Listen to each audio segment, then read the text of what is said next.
Good evening, good afternoon, and good morning where you are in the world. Today, I am delighted that I have my friend Gabriel Sánchez Zinny from Argentina with us today. Gabriel is a champion for the education sector, and recently, amongst other things that he's done, is that he was the provincial minister for education for the Buenos Aires province, which is the largest province in Argentina. Where they had millions of children and lots. And what I wanted to focus on today was the lessons that he's learned. I say that in the context of Gabriel has just written this most incredible book regarding education reform and the lessons he learned in public office, trying to change things. Gabriel, welcome to this live stream. Tell us in terms of, from all the roles that you've had in public office. So when the last government was in office, you were the director for the skills agency, and then you became the provincial minister of education. And now you look at the city of Buenos Aires's evidence and impact and qualifications agency. Is that correct? And tell us what you hope to achieve through your career in public service. Thank you, Vika. Thank you so much for this opportunity to talk to you and talk to your audience. I'm very glad to be here. I'm speaking from Buenos Aires, Argentina, and in the last years of my whole career, I have been trying to add to the conversation on how we can transform education, and how can we make better lives through education and through social mobility in Latin America. And in the last years, I have the opportunity to work at the national level, as you were seeing, as the entity that regulates technical and vocational training in Argentina.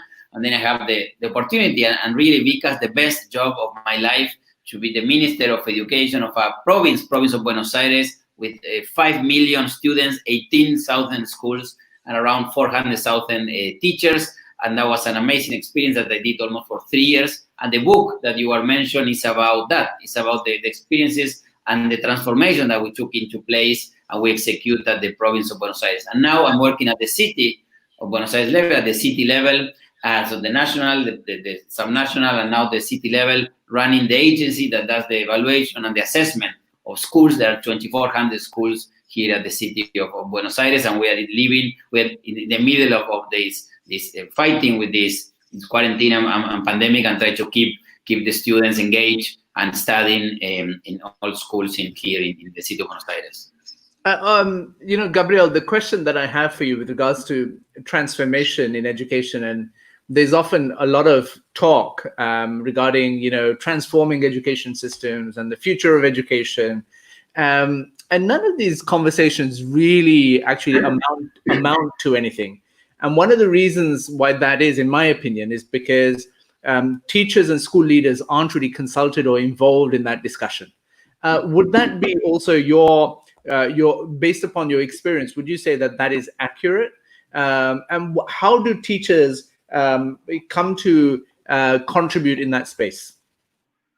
I think you raise a very good point, because, and actually we spend a chapter and a few comments along the book about that, how important it is when you want to reform to be close to the school community, to be close to the education system, because sometimes the reforms are being made in offices that are very far away from schools. When we were at the ministry, we visited one school a day. Myself and my whole team had to visit schools every day, every week. And in my case, I was visiting schools every day for many reasons. Because you learn from principals, you learn from teachers what is not working and what is working. You learn if the public policies, the education policies that you push are working at the school level. You also check where are the places that public policy and resources are needed the most. And also that's your team. Sometimes we think that the teams is the people that we bring along to work with us, and the team is the teachers. The most important team in education reform idea is teachers. And we had more than 400,000 at the province of Buenos Aires, even though I couldn't meet all of them. But it was very important to me to meet them, for me to meet them every day and learn from them and engage them in the reforms that we were taking into place. I mean, so what you say to me about visiting schools on a daily basis or a weekly basis, surely that's not a unique thing to you. All ministers must do that, right? I think so. Actually, I visited 3 schools today here at the city of Buenos Aires because we were delivering food to families, and I visit them. I check with them how they were going. I think that's key for everyone that wanna change education. It has to be involved with the community, involved with the schools, and learn from principals and teachers. I agree. So why do you think that we haven't seen the transformation that so many people speak about if policymakers at the highest level are visiting schools and speaking to teachers? I think in the education, we have a lot of conversation about what we should do. We should invest more. We should, do more teacher training. We should, fix schools, infrastructure of schools. We should connect them to internet. It's a lot of what we should do. And I think that we're very clear of what we should do. There's not much of debate about how you do it. Even if you look at the literature, if you look at papers and books about that, you will not find, because many books or many papers or documents about how you do it, how you check. And if you look at other sectors, you see much more bibliography, much more literature talking about how you do it, the reform, the obstacles, the problems, the challenges, the things that you didn't know that they were there, the unknowns about a reform. And that's what I try to address in this book. If you want to change, if you want to transform, what happened? How do you do it? So in this book, I talk about 10 things, several things that you need to take into practice based on our experience, that we made many mistakes and we achieve many things, and we improve education because the results show that we improve learning in this year in the province of Buenos Aires. So what I try to show in this book is about that, how you try to do it when you want to do it. So, Gabriel, in terms of what would you say are your top lessons, if we distill it to 2 or 3 things, or maybe 4 or 5 things, what would be the key lessons that you would say that you learned in your process of understanding what works? Thank you. Well, the first lesson is to have a plan. It's obvious, no? If you want to change something, you need to have a plan. But in my experience working in many countries before this position is that several times you don't have a plan, and the crisis and the everyday crisis and things are so intense that sometimes you spend the whole time in your office without a plan. If you don't have a plan from the beginning, no. Imagine if you have two children and you have every day you have something happening in your family. Imagine if you have 5 million students or 18,000 schools or 1,000 schools only. The amount of problems and challenges you have, and the media and the politics a lot. So it's very important to have a plan, to have a very clear plan. I want to go here. Why? First, because it shows the way. So that's important. Second, because it's the only way to measure. If you don't have a plan, how do you measure if you are improving? How do you have impact evaluation? How do you measure if the students are improving? If you as a leader, if your team is improving, so and is achieving the what you propose to achieve. So having a plan is important to show the room, to show the way, to measure how is the way going and how to improve. Third, to actually be able to talk to all the sectors, everybody, to the union, to the business community, to schools, with knowing where you are. Because if not, you want to build consensus about what.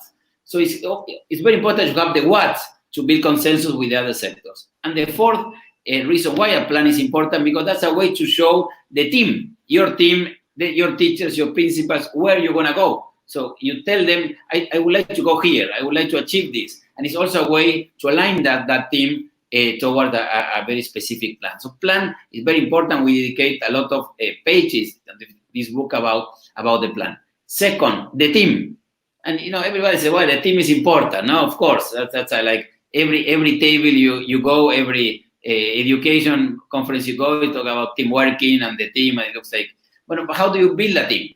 And we really dedicated a lot of hours, a lot of time to build the team and to keep the team unified and consolidate. And this team has different characteristics. First one, I build a team of good people. I think it's very important to understand that you have to bring good people to education reform.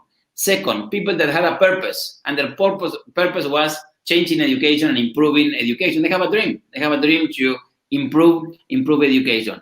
Third, they understood that example was the way to go, because talking is important, but if you want to transform, you have to transform and lead by example. So this was a team that understood that example was important. So those are characteristics that a multidisciplinary team. There was a team with people coming from every single sector, not just people from education, people from they knew about food, they knew about management, they knew about accounting.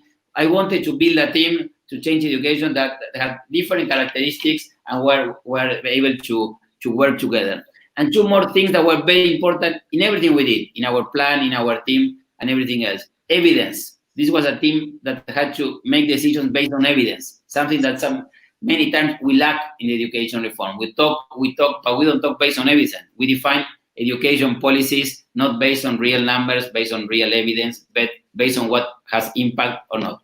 And the second is having a sense of urgency, because the other thing that we assume in education reform is this is a long-term reform. And that's also a way to say, well, I should not feel accountable for that reform because it's long-term. But if your son is dropping out from high school this year, and I'm the minister and tell you, Vika, don't worry about it. I'm changing high school. Don't worry about it. I'm reforming. I said, I don't care. My son is dropping out this year. So the sense of urgency when you reform and when you transform education, I think is very important. And to have a team that feels that sense of urgency as well, I think is important too. And so tell us some of the tough lessons or the tough experiences you went through to learn these lessons. Well, first, because I have been working before in other government positions at the private sector as well, and some think tanks, I understood that this was key to do it. And I were part of other intents of reforms that didn't have enough, the good team didn't have enough evidence, didn't have a clear plan, and they failed. So I learned either reading or in other experiences that if you don't have these very important things, it's very hard to take reform into practice. Second, the province is huge. It's bigger than the country of Uruguay, 5 million students, 18,000 schools. So it's very hard to achieve things in such a big place if you don't have a clear team, if you don't have a clear plan, if you are not able to talk to everybody. So that was another experience that we went through. The communication, we made some mistakes that help us to reinforce these ideas. We wanted to engage the whole system, and many times we wanted to communicate reforms, and sometimes the unions or some people that didn't have good intentions was spreading something totally different from what we were saying, and that put us in problem with the education system. So we made some mistakes doing that. So we reinforced our team and the way to use communication also as a management tool, not just as a way to do politics, as many people that are in politics do, or in public policy, but as a way to manage a system as well. And for us, that was very important. We understood that technology, because was key as well for this reform. In such a big system, if you don't improve the way that schools and the ministry communicates through technology, was very difficult. So we digitalize many of the processes between the ministry and the schools that are still in place and being much used during the quarantine as well, during the lockdowns as well, no? I mean, these are all really fascinating. One of the lessons that I've often heard from people in your position who have been ministers of education at one level or another is how important it is for the minister to have the backing of the head of government or the head of the province for what they did. Is that true in terms of could you have done more if your governor, who was very dynamic, came out more for education?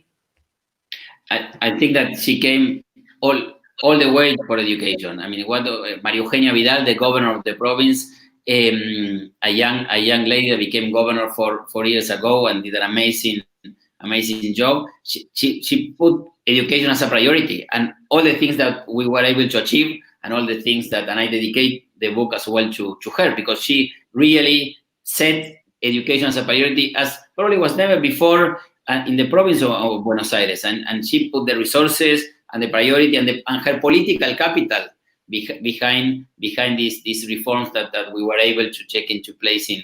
And I think you raise a very good point. It's key to have political capital behind education reform, because it's hard, as you know, as you look at so many countries, because at the same time, and you see that the reforms are not happening. It looks like you look at PISA or other indicators, and the best countries are always the best. The not very good countries are always the not very good countries, and you don't see much of a movement in terms of in achievements and instead of learning, no? And I think that you need politicians that have the audacity and the courage to take reforms into practice, and certainly María Eugenia Vidal was that politician.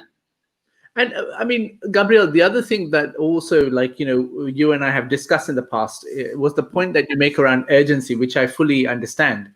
But how do you place urgency in political systems, not necessarily with your parents, your students, and your stakeholders at the school level, but how do you engender a sense of urgency in national politics? I'll give you an example. And the question, I suppose, is, can you win elections off the back of education and campaigning on education? You raise a very good point. You know, it's hard to improve education when you have when it generates so much sometimes debate and many times crisis, and there are many conservative institutions at the education sector that don't want to change. So it's hard to move change. I think that it's very important to talk about education during the electoral campaigns. I think it's important to tell the population that you want to improve education. I feel that the population wants to improve education. Sometimes it's hard. I think that many times the politicians don't do a good job to communicate what they want to do. I think that the governor did a very good job communicating and telling everybody what you want to do. Not just everybody as the audience, as the public, but also the politicians, the members of the provincial Congress, the members of the provincial Senate, the different mayors. There are 135 mayors at the province of Buenos Aires, the municipalities, and we had a very good conversation. We understood that having an alliance with them and making them understand what we wanted to do, it was key, because we send a lot of resources to the mayor to infrastructure for schools, or to food for schools, or to lunches at schools. So we understood that they were very important partners for us to take education reform into practice. And I think that the governor understood that and made that political connections and relationship to try to align the whole political leadership at the province of Buenos Aires to go for education reform. Do you think, I mean, today we have on this live stream people from all over the world that are watching. I see Shalkia from Palestine. We have a comment saying hello from Montenegro, greetings from north of Macedonia, and so on and so forth. These lessons. I'm sorry that the book is only in Spanish. I'm sorry. Only in Spanish, soon to be in English and every other language. But do you think these lessons could be related in also their countries and their systems? I think so. Because I think that there's some consensus about what we should do to improve education. I think that there's a lot of literature and a lot of conversations, and you because have been leading this conversation for many years. But sometimes what we need is that politician, that governor in our case, on that political class or political leadership that want to take this reform into practice and have the courage to take it into practice. So I think that in Montenegro or in any other places, if you have that, I think you can take that into practice. It's very important to engage everybody, to engage the community, to engage the teachers. I think you have to do a very good job engaging people. Understanding that change is difficult, so it's not that when you don't want to change, you're not a good person, or you are. No, change is difficult for all of us. So it's very important to make a connection and to make people understand that change is important. And I would like to tell everybody that education reform deserves this, and I hope that more people get engaged in education reform and get engaged in working in education in the world, in everybody, because everywhere we need to improve education. And so, Gabriel, we also, we should touch upon the circumstances that we're currently in with regards to the pandemic. We see obviously Argentina has probably had the longest lockdown in the world, if I'm not mistaken. And obviously, these issues of inequities are pretty well known now in terms of kids are having to do without education. There's a big question around the use of technology, and you have examples from your neighboring Uruguay and how their Plan Cibal has done great stuff. I'd be interested from your perspective as a policymaker and a legislator. How do you see the adoption of technology in these times, and what is your forecast for what comes next in education systems? Well, I see, because that there are some changes already happening at the education systems that I think that even though this is a tragic pandemic, as you were seeing and as you were saying, and it's sad what we are going through, I think that there are some changes happening that might be positive to accelerate education reform. The first one is what you just mentioned, is education inequities and vulnerabilities are more evident, much more than before, because if you don't have an internet connection, or if your parents cannot help you, or if you don't live in a place where they can encourage you to get online, it's very hard to keep studying. But a lot of that was happening before, and I think that the pandemic, the lockdowns show us more evidence about this and generate some awareness about this, awareness among politicians, among education principals, among the education community, that we should work harder and with more focus to solve these inequities. Second, I think that societies are valuing schools and teachers, community teachers, more than before, and I think that's positive to push for education reform. Third, I think that schools are getting in some way more autonomy. For the bad reasons or for the good reasons, schools are developing a lot of solutions to keep their students engaged. And I think that's giving some capacities to principals, to schools, that I think that very positive. Fourth, I think that 21st century skills are more evident now than before. Who can say that critical thinking is not important, or computational thinking, or curiosity, or teamwork? Of course, we knew this, but now we are living that, or adapting to change. We are living those 21st century skills. So it was an intellectual debate. We all agree about that, but still, in many curriculums, you didn't have them. In many teacher training centers, you didn't have them. In many universities, you didn't have those skills. I think that that's more obvious as well. And the fifth change I'm seeing at the education level, education system happening already, because the schools are doing these changes and the parents, are the new role of parents. I mean, everybody's at homeschooling. Parents are being educated about their children's education, because sometimes we send our kids to schools and we don't really know what they do in school, and we don't know. And I think that there's a new way of the parents are becoming more demanding in a good sense, understanding education, getting more involved, getting better partnership with teachers and help teachers. And I think we from government, from multilateral organizations, from civil society, we can base on these changes that are already happening. I think we can accelerate the improvement of education after the lockdowns. Fantastic. Gabriel, as a parting note, to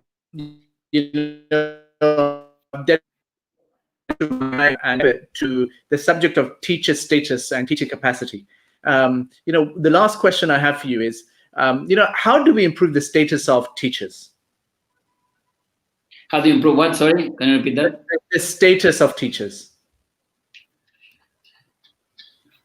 Well, tell me again. I'm losing the. What I said was, how do we improve the status of teachers? Well, in many ways, as we were doing before, because I think that the governments were trying to do that. I think that the autonomy that the schools are getting, the way that the teachers are committing, is already improving I think the connection they have now with technology, and the way that they are learning from technology. I think that this is already helping the teacher community, and I think that teachers have been showing a commitment that has been amazing. Teachers are working from home with their children, with their families, and still they are going to school. I saw so many teachers this morning that they were going to school to help with the food, to delivering food and the lunches for their students, and then they're trying to keep the students engaged, and then they're dealing with their families and their own children at home. And I think that that's why I'm so happy that societies are valuing teachers even more. It was impossible to think that in Buenos Aires, now for the third time, people went out in their balconies to clap and to celebrate teaching. That was something impossible to think probably 1 year ago. And this happened already in 3 months, 3 times, for nurses, for medical doctors, and for teachers. And I think that's very good. And usually it's a good connection. And there's a study that you led a few years ago, the connection between how the society appreciates teachers and education achievements. And we see that there's a correlation there, very global. And I think that helping to accelerate education reform and education attainment. Well, thank you for your time today, Gabriel. For those that are watching, how is it that they can buy your book? What is the name of the book?